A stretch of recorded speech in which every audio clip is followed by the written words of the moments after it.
وأنا على عهدك ووعدك ما استطعت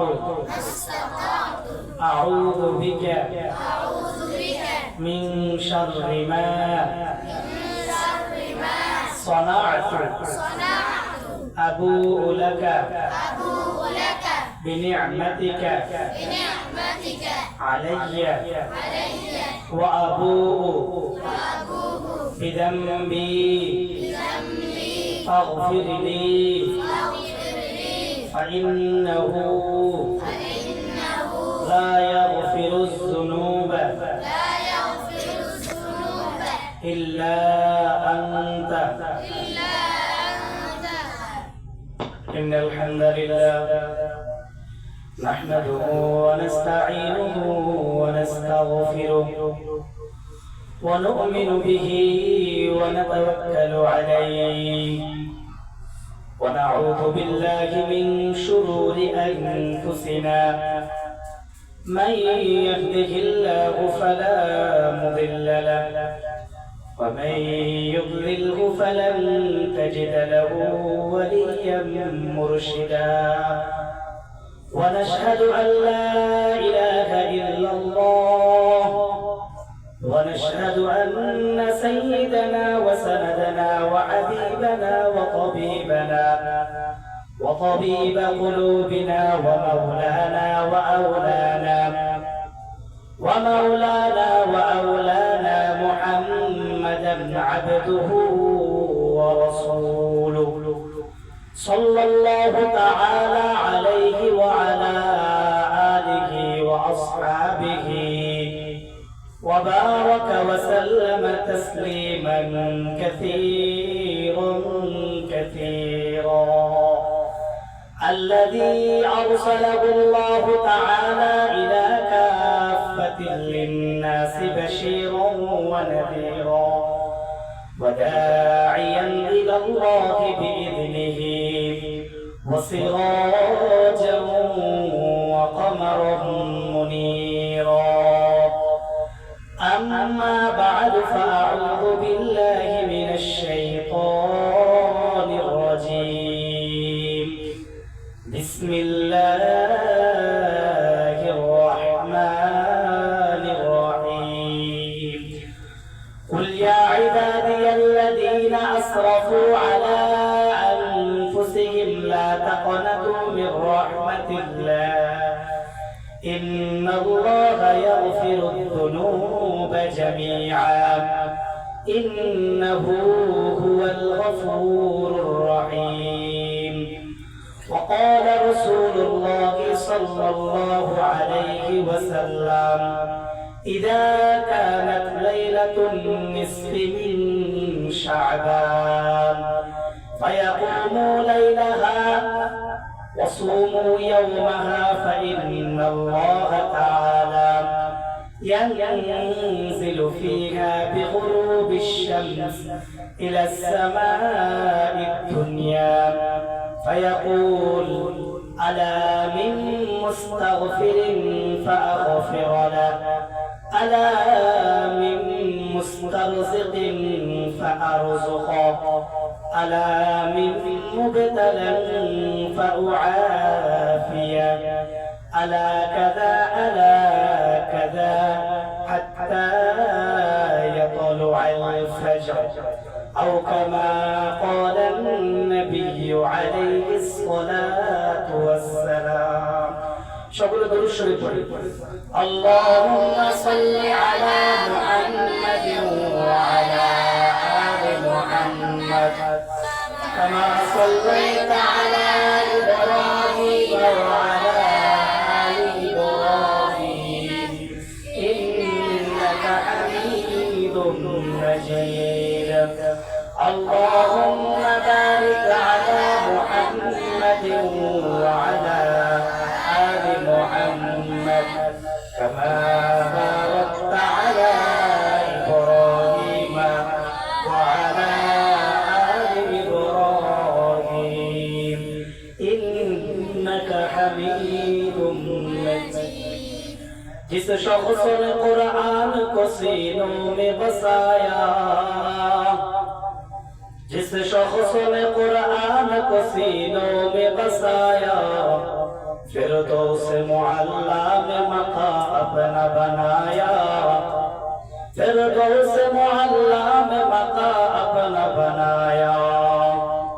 जिस शख्स के औलाद हुए हाफिज कुरान, जिस शख्स के औलाद हुए हाफिज कुरान, महशर में मिलेगा उसे एक ताज दुरुखशार, महशर में मिलेगा उसे एक ताज दुरुखशार। 10 अहले जहन्नम की सिफारिश वो करेगा, 10 अहले जहन्नम की सिफारिश वो करेगा, फिरदौस मिलाकर वो उन्हें साथ चलेगा, फिरदौस मिलकर वो उन्हें साथ चलेगा। हाफिजेरी মা বাবারও বড়ই যে সম্মান, আলেমেরি মা বাবারই বড়ই যে সম্মান, মাহশার মিলেগা উन्हें ताज दुरुखशार, महशर में मिलेगा उन्हें एक ताज दुरुखशार। হাসরের ওই কঠিন মাঠে হবে হাহাকার, সবাই মিলে বলবে ওরা কি যে চমৎকার। প্রশ্ন হবে মুকুট মাথায় কে বা কাহারা, প্রশ্ন হবে মুকুট মাথায় কে বা কাহারা, জবাব হবে হাফেজেরি মা বাবা তাহারা, জবাব হবে আলেমেরি মা বাবা তাহারা। আলহামদুলিল্লাহ সুম্মা আলহামদুলিল্লাহ। মহান আল্লাহ পাক রব্বুল আলামিনের দরবারে অসংখ্য অগণিত শুকরিয়া, যে মালিক এবং তার দয়ার মেহেরবানিতে আল্লাহ পাক রব্বুল আলামিন আমাদেরকে শাবান মাসের মধ্য রজনীতে শবে বরাত নামক একটা মোবারক রাত দিয়ে আমাদের সকলের জীবনটাকে ধন্য করেছেন। শবে বরাতের মতো একটা রাত পাওয়া একটা বান্দার জন্য বড় এক নিয়ামতের বিষয়। বান্দার জন্য বড় একটি নিয়ামতের বিষয় হচ্ছে শবে বরাত পাওয়া। আমি আর আপনি আল্লাহ তাআলার বান্দা, পদে পদে শুইতে বসতে উঠতে সব সময় আমরা আল্লাহর নিয়ামতের মধ্যে ডুবে আছি। কেমন ডুবে আছি?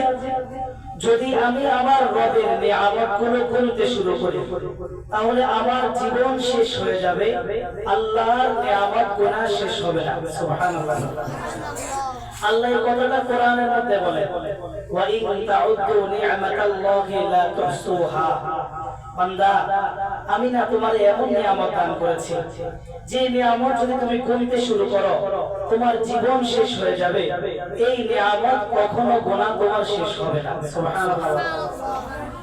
আমি আর আপনি পড়তে পড়তে আল্লাহ তাআলার নিয়ামতের মধ্যে ডুবে আছি। আল্লাহ নিজেই বলেন, বান্দা ওয়ামা বিকুম মিন নি'মাতিন ফামিনাল্লাহ। বান্দা, তুমি যেখানেই থাকো সেখানেই আমার নিয়ামতের মধ্যে ডুবে আছো। তারপরে আল্লাহ বলেন, বান্দা তুমি যদি আমার এই নিয়ামতগুলো পেয়ে তার শুকর আদায় করো, আমি আল্লাহ কথা দিলাম তোমার জীবনের প্রত্যেকটা পদে পদে নিয়ামতকে আমি বাড়িয়ে দেব। সুবহানাল্লাহ। আর যদি তুমি আমার নিয়ামত পেয়ে তার শুকর আদায় না করো তাহলে আল্লাহ যেন বান্দাকে হুমকি দেয়, বান্দা শোনো আমার আযাব বড় ভয়ঙ্কর, আমার আযাব বড় ভয়ঙ্কর। এটা আল্লাহ বলেন, লা ইন শাকারতুম লা আযীদান্নাকুম ওয়া লা ইন কাফারতুম ইন্না আযাবি লাশাদীদ। বান্দা তুমি যদি আমার নিয়ামত পেয়ে শুকর আদায় না করো মনে রাখো আমার আযাবটা কিন্তু বড় এক ভয়ঙ্কর। তাহলে আমি আর আপনি যে শবে বরাত নামক একটি মুবারক রাত পেয়েছি, এই রাত পাওয়ার পরে আমার আপনার শুকর আদায় করার দরকার আছে না নাই? এই জন্য আমরা দিল খুলে জবান খুলে উচ্চ আওয়াজে এক আওয়াজে বলি আলহামদুলিল্লাহ। প্রিয় ভাইরা আমার, আজকে যে রাত, এই রাতকে হাদিসের ভাষায় বলা হয় লাইলাতুল নিসফি মিন শাবান, আর ফারসিতে বলা হয় শবে বরাত, আরবিতে বলা হয় লাইলাতুল কদর। সব শব্দটা ফারসি থেকে আসছে, আর এই সব শব্দের অর্থ হচ্ছে রাত। আর বরাত এই শব্দটার অর্থ হচ্ছে নাজাত, নিষ্কৃতি, মুক্তি, ক্ষমা। তাহলে আমরা দুইটা অর্থ নিতে মিলাইলে আমাদের কথা এখানে এটাই আসে, শবে বরাত মানে হচ্ছে মুক্তির রাত, শবে বরাত মানে হচ্ছে বাজেটের রাত, শবে বরাত মানে হচ্ছে আল্লাহ থেকে ক্ষমা পাওয়ার রাত, শবে বরাত মানে হচ্ছে জাহান্নাম থেকে নিজের নামটাকে মুছাইয়া জান্নাতের মধ্যে লিপিবদ্ধ করার রাতটাই হচ্ছে শবে বরাত। সুবহানাল্লাহ। প্রিয় হাজিরিন, কোন রাত, কোন ব্যক্তি, কোন দিন, কোন সময় এটা গ্রহণযোগ্যতা লাভ করে মালিকের ফয়সালার উপরে।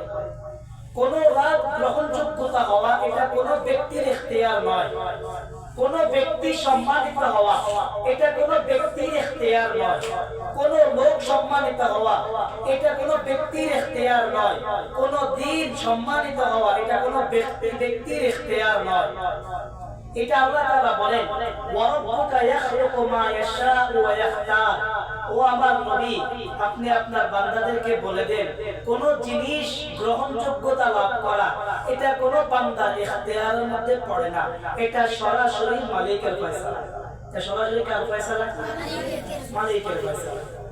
সৃষ্টি জগৎটা যখন আল্লাহ তাআলা সৃষ্টি করলেন, সৃষ্টি জগতের শুরু থেকে এখনো পর্যন্ত আল্লাহ 4 সংখ্যাকে নিযুক্ত করেছেন। যেমন ফেরেশতারা আছে হাজার হাজার লক্ষ লক্ষ, কোটি কোটি, মিলিয়ন মিলিয়ন, অনেক ফেরেশতা আল্লাহর দরবারে আছে। কিন্তু এই ফেরেশতাদের মধ্যে আল্লাহ পাক রব্বুল আলামিন 4 জন ফেরেশতাকে মনোনীত করেছেন। তার মধ্যে একজন ফেরেশতার নাম সাইয়্যিদিনা হযরত জিবরাইল আলাইহিস সালাতু ওয়াস সালাম, 2 নম্বর নাম হযরত আজরাইল আলাইহিস সালাতু ওয়াস সালাম, 3 নম্বর নাম মিকাইল আলাইহিস সালাতু ওয়াস সালাম, 4 নম্বর নাম হযরত ইসরাফিল আলাইহিস সালাতু ওয়াস সালাম। এই 4 জনের মধ্যেও আল্লাহ আবার একচ্ছত্রভাবে জিবরাইলকে বিশেষত্বভাবে মর্যাদাশীল বানিয়েছেন। আসেন দুনিয়াতে আসে, এটা তো আসমানের উপরে কথা বললাম, দুনিয়াতে আসে। দুনিয়ার ক্ষেত্রে আল্লাহ পাক 16 লক্ষ আম্বিয়া کرام দুনিয়াতে পাঠিয়েছেন। এই 16 লক্ষ আম্বিয়া کرامের মধ্যে আল্লাহ পাক রব্বুল আলামিন 4 জন নবীকে মনোনীত করেছেন। তার মধ্যে 1 নম্বর নাম হযরত ইব্রাহিম আলাইহিস সালাতু ওয়াস সালাম, 2 নম্বর নাম হযরত মূসা আলাইহিস সালাতু ওয়াস সালাম, 3 নম্বর নাম হযরত ঈসা আলাইহিস সালাতু ওয়াস সালাম, এবং সর্বশেষ যে নামটা সেটার নাম হচ্ছে আমার আপনার নবী জনাবে মুহাম্মদ মুস্তাফা সাল্লাল্লাহু আলাইহি ওয়াসাল্লাম। আবার এই 4 জনের মধ্যে আল্লাহ আমার আপনার নবীকে বিশেষভাবে গুরুত্ব দিয়েছেন, ওনাকেই বলেছেন ইমামুল আম্বিয়া। নবীদের পরে সাহাবায়ে কেরাম, সাহাবায়ে কেরামের ক্ষেত্রেও আল্লাহ তাআলা 4 সংখ্যাকে নিযুক্ত করেছেন। তার মধ্যে 1 নম্বর নাম সাইয়্যিদিনা হযরত আবু বকর সিদ্দিক রাদিয়াল্লাহু তাআলা আনহু, 2 নম্বর নাম হযরতে ওমর ফারুক রাদিয়াল্লাহু তাআলা আনহু, 3 নম্বর নাম উসমান ইবনে আফফান রাদিয়াল্লাহু তাআলা আনহু, 4 নম্বর নাম হযরতে আলী রাদিয়াল্লাহু তাআলা আনহু। এই 4 জনের মধ্যে আবার হযরতে আবু বকর সিদ্দিককে বেশি গুরুত্ব দিয়েছেন আল্লাহ তাআলা। সুবহানাল্লাহ। আসেন সাহাবায়ে কেরাম গেল, মানুষের অধ্যায় শেষ, দ্বীনের ক্ষেত্রে আসে। আল্লাহ তাআলা 4 দিনকে বছরের মধ্যে মনোনীতভাবে নিযুক্ত করেছেন। তার মধ্যে 2 ঈদের দিন, 2 নম্বরে আরাফার দিন, 3 নম্বরে জুমার দিন, 4 নম্বরে আশুরার দিন। এই 4 দিনের মধ্যে আল্লাহ তাআলা আবার আরাফার দিনটাকে বেশি গুরুত্ব দিয়েছেন। রাতের ক্ষেত্রে আল্লাহ পাক রব্বুল আলামিন 4টি রাতকে নিযুক্ত করেছেন। 1 নম্বর 2 ঈদের রাত, 2 নম্বর জুমার রাত, 3 নম্বর শবে বরাত অর্থাৎ আজকের রাত, 4 নম্বর শবে কদরের রাত। এটার মধ্যে আবার শবে কদরটাকে আল্লাহ তাআলা বেশি গুরুত্ব দিয়েছেন। আমরা এই মূলত আলোচনা দ্বারা কি বুঝলাম? আমরা এটাই বুঝাতে চাইলাম আপনাকে, যে আমরা এটাই আপনাকে বুঝাইতে চাইতেছি এই রাতটা আল্লাহ তাআলার কাছে কতটা গুরুত্বপূর্ণ, এটা আল্লাহ তাআলার কাছে কতটা গুরুত্বপূর্ণ, এটা বান্দার জন্য কতটা জরুরি। এটা বান্দার জন্য শুধুমাত্র হালুয়া রুটি খেয়ে ঘুমিয়ে পড়া এটা নয়। এটা বান্দার জন্য ইশারের পর থেকে অমুক মসজিদ তমুক মসজিদ ওখানে যাইয়া নাসা কুদা এগুলা করার দিন নয়। শবে কদরের রাত, শবে বরাতের রাত, এই দুইটা রাত্র আল্লাহর কাছে অতিরিক্ত দামি। কিন্তু প্রশ্ন আসে, হুজুর আমাদেরকে আল্লাহ তাআলা শবে বরাতটা জানিয়ে দিয়েছে, কিন্তু শবে কদরটাকে আল্লাহ তাআলা কেন গোপন রেখেছে? একটা প্রশ্ন আসে না? আসেনি? এখানে বুঝানোর জন্য বলি, শবে কদরের মধ্যে আল্লাহ তাআলা বান্দাকে মুক্তি দেয়, বান্দার সমস্ত গুনাহ মাফ করে দেয়, বান্দাকে জান্নাত দেয়। শবে কদরের ফজিলত হচ্ছে এটা। আর শবে বরাত এটা সরাসরি আল্লাহ থেকে বাজেটের রাত। এই রাতের মধ্যেই ফয়সালা হবে আগামী বছর পর্যন্ত কারা কারা জীবিত থাকবে, আগামী বছর পর্যন্ত কারা কারা দুনিয়া ছেড়ে চলে যাবে। এই লিস্টটা হযরত আজরাইল আলাইহিস সালাতু ওয়াস সালামের কাছে পৌঁছে দেওয়া হয়। এই রাত এমন রাত, এই রাতের মধ্যে আগামী বছরে আপনি কি খাবেন এই লিস্টটা রিজিকের ফেরেশতার হাতে দিয়ে দেওয়া হয়। আপনার রুজি কতটুকু আসবে, আপনি কোথায় কি করবেন, এই লিস্টটা আজকে রাতে করা হবে। এই লিস্টটা আজকে রাতে করা হবে।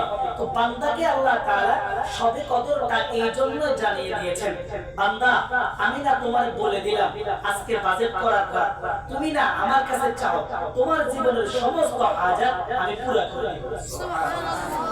এই রাতের আরেকটা বৈশিষ্ট্য, প্রত্যেক দিন যখন রাতের 2 প্রহর চলে যায় তখন তাহাজ্জুদের সময় শেষ বেলায় আল্লাহ প্রথম আসমানে আসে। রাসূলের হাদিসের ভাষ্য অনুসারে আল্লাহ তাআলা বান্দাকে ডাকে, قال رسول الله صلى الله عليه وسلم الا من مستغفر فاغفر له। আছনি কোন গুনাহগার বান্দী, আছনি কোন গুনাহগার ব্যক্তি আমার কাছে মাফ চাও, আমি তোমাকে মাফ করে দেব। আলা মিন মুস্তারজিকিন ফাআরযুকা। আছনি কারো রিজিকের অভাব, আমার কাছে চাও, আমি তোমার রিজিকের অভাব দূর করে দেব। আলা মিন মুবতালান ফাউআফিয়া। আসলে কোন বিপদগ্রস্ত ব্যক্তি আমার কাছে চাও, আমি তোমার বিপদকে দূর করে দেব। আলা কাদা হাত্তা ইয়াতুলুল ফাজর। আল্লাহ পাক রব্বুল আলামিন ফজর পর্যন্ত বান্দাকে ডাকে। হায়রে দুনিয়ার মানুষ যদি কারো সাথে কেউ অপরাধ করে, ওই মানুষটা তাকে শাস্তি না দেওয়া পর্যন্ত মনের মধ্যে শান্তি আসে না। আমার জীবন কুরবান যাক ওই সত্তার উপর, যেই সত্তা অপরাধীদেরকে ডাকি ডাকি বলে, ও অপরাধী তুমি আমার কাছে ক্ষমা চাও, আমি রব্বুল আলামিন তোমার জীবনের সমস্ত গুনাহ খাতা maaf করে দেব। সুবহানাল্লাহ। हर गरीब देने की तू तैयार है, जो न मांगे उससे तू बेजार है। আল্লাহর কাছে যদি কোনো ব্যক্তি চায় আল্লাহ তাকে দেয়, আর আল্লাহর কাছে যদি কোনো ব্যক্তি না চায় তাহলে আল্লাহ তার উপরে নারাজ হয়। রাসূল বলেন, মাল্লাম ইয়াসআলিল্লাহ ইয়াগদাবু আলাইহি। যেই ব্যক্তি আল্লাহর কাছে চায় না আল্লাহ তার উপরে রাগান্বিত হয়। মালিক আমার এমন দয়াবান মালিক, জীবনে 40 বছর গুনাহ করেছো কোনো সমস্যা নাই, আসো না এক ফোঁটা চোখের পানি যদি আল্লাহর দরবারে ফালাও, কসম করে বলে রাসূলের হাদিস অনুসারে এই এক ফোঁটা চোখের পানি তোমার চোখ দিয়া পড়া লাগবে না। তোমার চোখের কোণায় যদি এক ফোঁটা চোখের পানি আসে, আল্লাহ পাক রব্বুল আলামিন এই এক ফোঁটা চোখের পানির উসিলায় তোমার জিন্দেগীর সমস্ত গুনাহ খাতা maaf করে দিবে। শবে বরাত কেমন রাত, এই শবে বরাতের মধ্যে প্রত্যেক রাতের মতো নয়। এই শবে বরাতটা এমন রাত, প্রত্যেক রাতে তো আল্লাহ তাআলা 2 প্রহর চলে গেলে আসে, কিন্তু এই শবে বরাত আল্লাহর দরবারে এমন দামি রাত। আল্লাহ পাক রব্বুল আলামিন যখন শবে বরাতের সূর্য অস্ত যায়, অর্থাৎ যখন মাগরিবের নামাজের আযান হয়, তখন থেকে আল্লাহ পাক রব্বুল আলামিন প্রথম আসমানে অবতরণ করেন। অবতরণ করে আল্লাহ পাক রব্বুল আলামিন বান্দাদেরকে ডাকেন, আলা মিন মুস্তাগফিরিন ফাআগফির লাহ।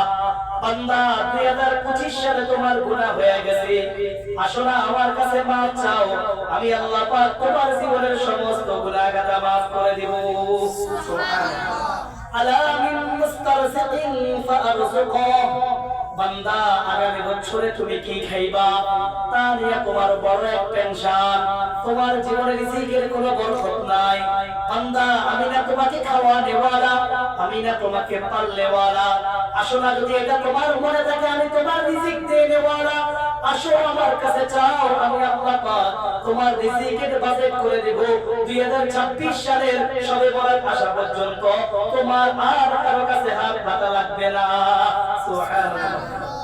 আলা মিন মুস্তারজিকিন ফাআরযুকুহ, বান্দা তোমার নামে জানাই তুমি না হাফেজ কোরআন হইতে পারতেছো না, কোরআন তোমার মুখস্থ হয় না, বান্দা চাও চাও আমার কাছে চাও, আমি ওয়াদা করলাম তুমি যদি আমার কাছে আল্লাহর পক্ষ থেকে বাজেট করাইতে পারো আল্লাহ পাক রব্বুল আলামিন তোমার জান জাকাত বাড়িয়ে দিবে। সুবহানাল্লাহ। তারপরে বলে আলা মিন মুবতালান ফাউআফিয়া, বান্দা তোমার আজকে এই বিপদ কালকে সেই বিপদ, এটা আল্লাহর পক্ষ থেকে বড় এক নিয়ামত, পরীক্ষা। তোমার এই পরীক্ষার মধ্যে তুমি অবতীর্ণ হওয়ার জন্য চেষ্টা করতেছো, উত্তীর্ণ হওয়ার জন্য চেষ্টা করতেছো, এমন অবস্থায় তুমি উত্তীর্ণ হইতে পারতেছো না, চাও চাও আমার কাছে চাও, আমি আল্লাহ পাক রব্বুল আলামিন তোমার জীবনের সমস্ত বিপদ আপদ দূর করে দেব। সুবহানাল্লাহ। তারপরে বলে আলা কাযা হাত্তা ইয়াতুলু আল ফাজর, এখানে তিনটা জরুরতের কথা বলা হয়েছে। আল্লাহ পাক রব্বুল আলামিন বলেন আলা কাযা, এভাবে আল্লাহ পাক বিভিন্ন বস্তুর নাম ধরে ডাকে, বান্দা তোমার না এটা প্রয়োজন, চাও চাও আমার কাছে চাও, আমি তোমাকে দিয়ে দিব। না না তোমার চাকরির প্রয়োজন, অমুক ব্যক্তির কাছে দৌড়াইতে পারো, কিন্তু আজকে যদি তুমি আমার কাছে চাও আমি ওয়াদা করলাম তোমার চাকরির ব্যবস্থা আমি আল্লাহ করে দিব। সুবহানাল্লাহ। এই জন্য আল্লাহর কাছে চাওয়া দরকার আছে না নাই? আল্লাহর কাছে চাওয়া দরকার, বেশি বেশি চাওয়া দরকার। আল্লাহর উপরে তো আমাদের কোনো তাওয়াক্কুল নাই। এই ছোট্ট একটা পাখির তাওয়াক্কুল যদি আমাদের দিলের ভিতরে থাকতো তাহলে আমরা জীবনেও খারাপ খোঁজা লাগতো না।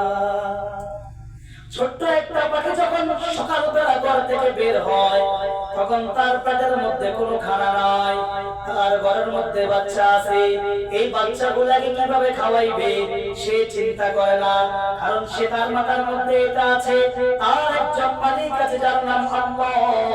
সেই আল্লাহ সন্ধ্যা হওয়ার আগে আগে তার সেই বাজেটের ব্যবস্থা করে দিবেন এবং তার জন্য রিজিকের ব্যবস্থা করে দিবেন, তার ছেলে মেয়ের জন্য রিজিকের ব্যবস্থা করে দিবে।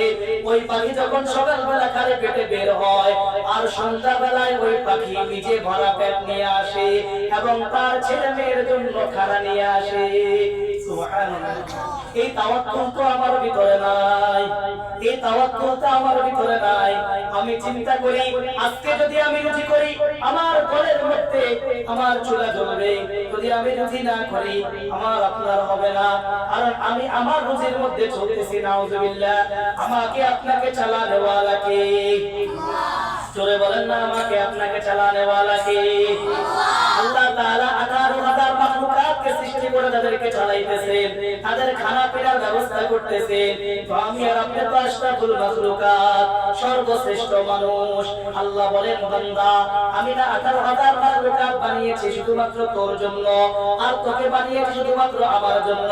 18,000 মাখলুকাতকে আমি বানিয়েছি শুধুমাত্র তোর খেদমত করার জন্য, আর আল্লাহ আমি আল্লাহ তোদেরকে বানাইছি শুধুমাত্র আমার খেদমত করার জন্য, আমার ইবাদত করার জন্য। আল্লাহ বলেন মা খালাকাতুল জিন্না ওয়াল ইনসা ইল্লা লিয়াবুদুন, বান্দা আমি না তোমারে বানাইছি আমার গোলামি করার জন্য। এখানে যে মানুষগুলো আছেন অন্তরে একটা হাত দিয়ে বলেন আল্লাহ যে আপনার উপরে 5 ওয়াক্ত নামাজ ফরজ করেছে, যেই হুকুম আহকামগুলো ফরজ করেছে সেই হুকুম আহকামগুলো মানে, কিন্তু কোন ব্যক্তি কি কোনদিন একবার 2 রাকাত নামাজ পড়ে বলেছেন আল্লাহ এই নামাজটা শুধুমাত্র আপনার জন্য? এটা কেউ কি বলেছে? কেউ বলে না। আচ্ছা আমি আপনাদেরকে উদাহরণস্বরূপ বুঝাই।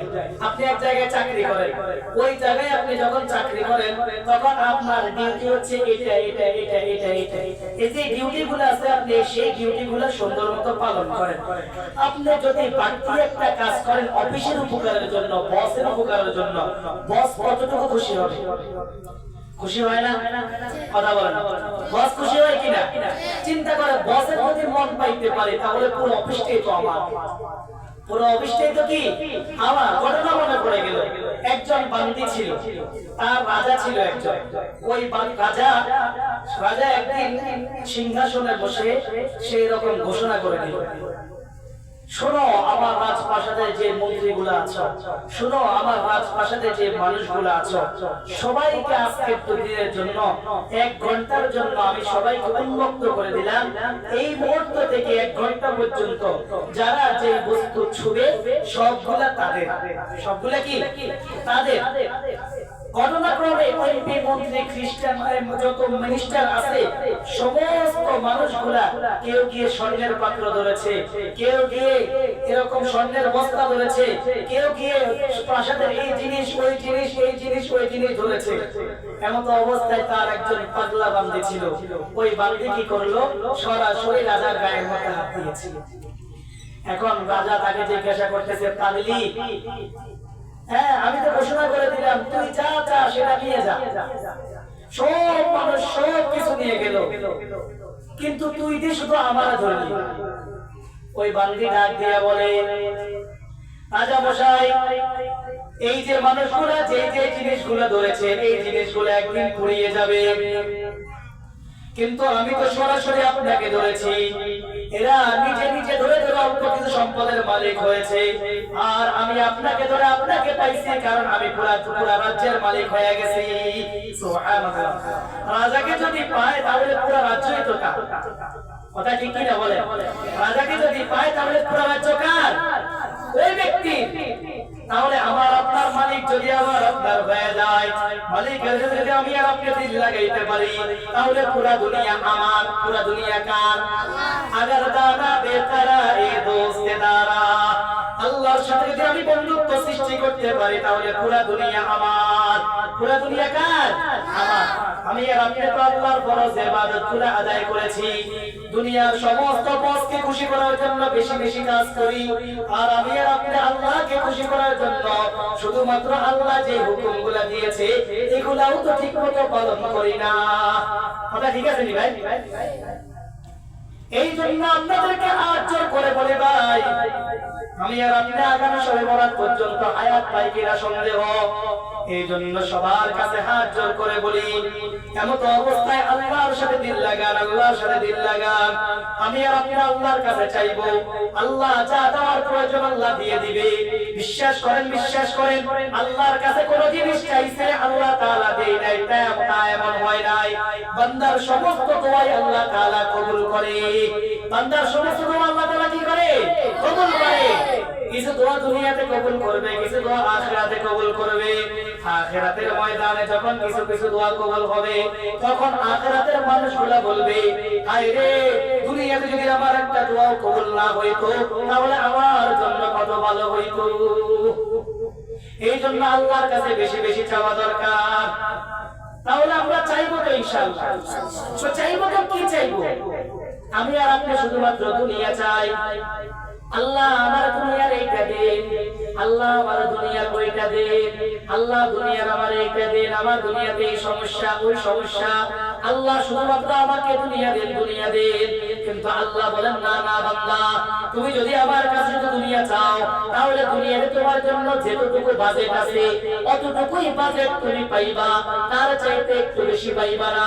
কিন্তু যদি তুমি আমার কাছে আমাকে চাও, অর্থাৎ তুমি আমার কাছে আখিরাতকে চাও, তাহলে আল্লাহ পাক রব্বুল আলামিন বলেন আখিরাতের সাথে দুনিয়া তোমাকে আমি দিয়ে দিব। সুবহানাল্লাহ। তাহলে আমাদেরকে চাইতে হবে কি? আখিরাত। কাকে চাইতে হবে বলেন? আখিরাতকে চাইতে হবে। তাহলে আল্লাহর কাছে চাইবো, আল্লাহ আমাকে দুনিয়াতে যতটুকু দেন সমস্যা নাই, কিন্তু কিয়ামতের ময়দানে আমাকে আপনি জান্নাত দান করিয়েন, জাহান্নাম থেকে মুক্তি দান করিয়েন। প্রিয় ভাইরা আমার, হাসরের ময়দান এত কঠিন হবে, কিয়ামতের ময়দানে মুসা আলাইহিস সালাতু ওয়াস সালাম আল্লাহর এক পাশে দাঁড়িয়ে থাকবে, জিবরাইল আলাইহিস সালাতু ওয়াস সালাম আরেক পাশে দাঁড়িয়ে থাকবে। এমন অবস্থায় আল্লাহ পাক রব্বুল আলামিন জাহান্নামকে টেনে আনবে, জাহান্নামকে টেনে আনবে। কোরআনের মধ্যে আছে ওয়াজি আয়াউমা ইদিন বিজাহান্নাম, যখন জাহান্নামকে টেনে আনা হবে, জাহান্নামকে টেনে আনা হবে, ইয়াউমা ইদিন ইয়াতাযাক্কারুল ইনসানু ওয়া আন্না লাহু যিকরা, জাহান্নামকে যখন টেনে আনা হবে, জাহান্নামের ৭০,০০০ কড়া থাকবে, আর ৭০,০০০ কড়ার মধ্যে এক একটা কড়ার মধ্যে ৭০,০০০ ফেরেশতা থাকবে। আল্লাহু আকবার বলেন। এক একটা কড়ার মধ্যে ৭০,০০০ ফেরেশতা ধরে ধরে জাহান্নামকে টানবে, আর জাহান্নাম চিৎকার করবে, আমাকে মানুষ দাও, আমাকে আসামি দাও, আমি আসামি খাইতে চাই, আমি আসামি খাইতে চাই। জাহান্নামের এই ভয়ানক রূপ দেখে মুসা আলাইহিস সালাতু ওয়াস সালাম সিজদায় পড়ে যাবে। মুসা আলাইহিস সালাতু ওয়াস সালাম জানে ওই ব্যক্তি জাহান্নামে যাবে না, আর সেই জিবরাইল আলাইহিস সালাতু ওয়াস সালাম থাকবে, জিবরাইল সিজদায় পড়ে যাবে, আর জিবরাইল জানে জিবরাইল জাহান্নামে যাবে না। মুসা বলবে, আল্লাহ এখন আমার মাকেও দরকার নাই, এখন আমার বাবা